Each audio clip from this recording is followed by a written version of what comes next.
Okay, let's dive right into this explainer. Today, we're unpacking a truly provocative theory about human nature, governance, and, honestly, why society's absolute biggest, most glaring problems never actually seem to get permanently fixed. We're looking at a concept that really challenges the way we think about the relationship between those in charge and the people they govern. It's an exploration of what the author calls the root cause paradox.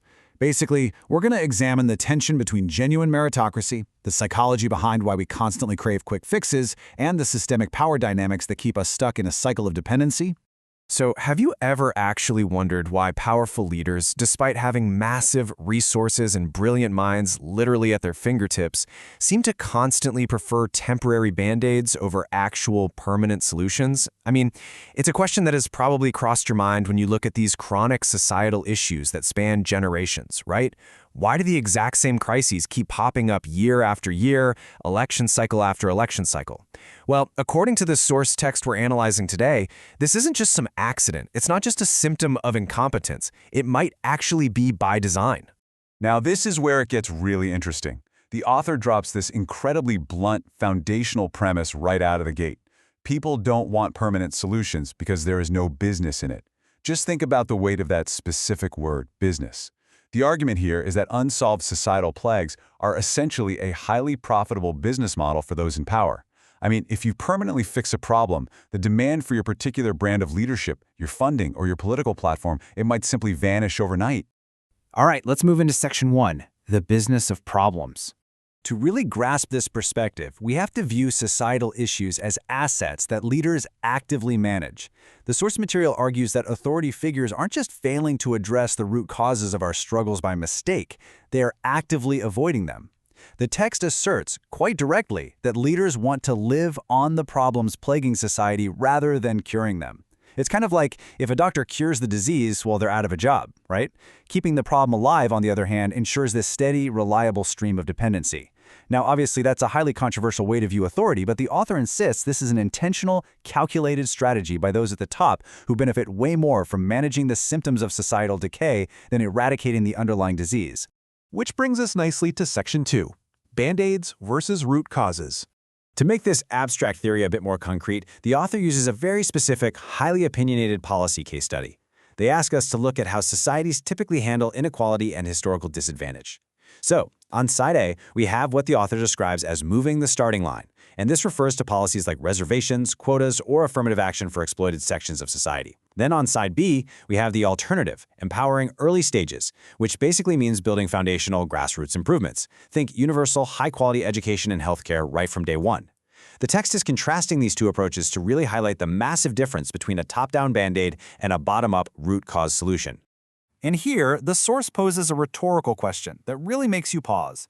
Instead of artificially moving the starting line ahead for certain sections of society later in life, why not create a system that empowers all kids in their early stages?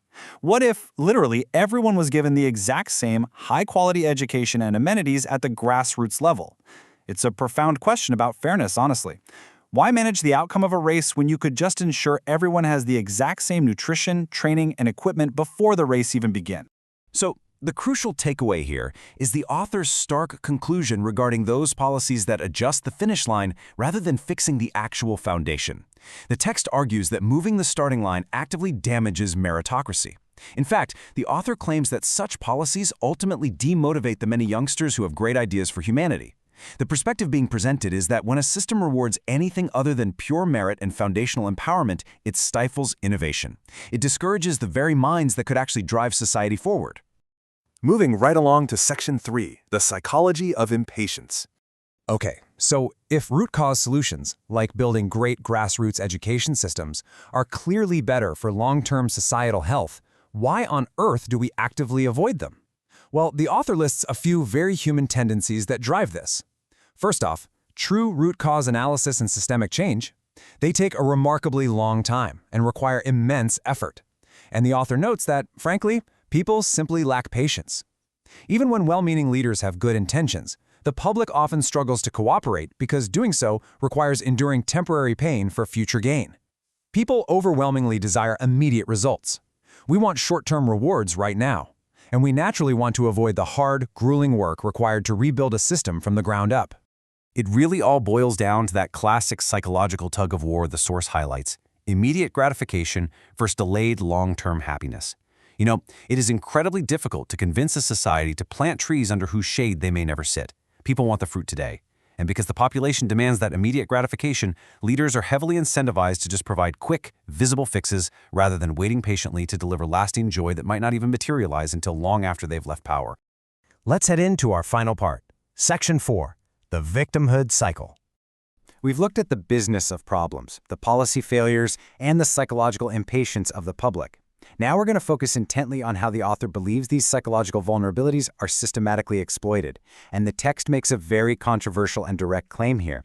It argues that certain sections of society seek to acquire benefits without putting in the necessary effort, and they do this by playing the victim card.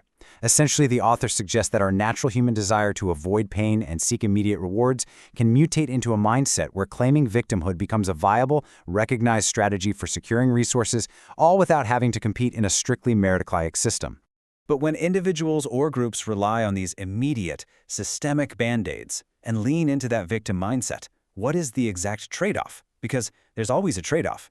Well, according to the text, they are trading away their long-term autonomy, their independence, and their true potential. And what do they get in exchange? Only short-term security and a fleeting, false sense of safety for the moment. And that brings us to this hard-hitting, concluding thesis from the author. The text states, quote, "Powerful people who are in power misuse their authority and realize their selfish agenda by taking advantage of victim mindset of the people. This right here is the ultimate root cause paradox. The leaders who are supposedly there to fix our problems are instead capitalizing on the public's impatience and their willingness to trade autonomy for quick comfort. The powerful maintain their authority precisely by feeding this exact cycle." So I'll leave you with this final, really challenging question, derived directly from the text. Are we trading our long-term autonomy for a false sense of security? Think about it. When we accept quick fixes, when we demand immediate gratification from our institutions, are we actually just empowering leaders who have absolutely no intention of ever solving the problems that hold us back? It's a challenging perspective for sure, but one that forces us to look deeply at the true cost of short-term fixes. Thank you so much for walking through this complex material with me today, and keep questioning the root causes of the world around you.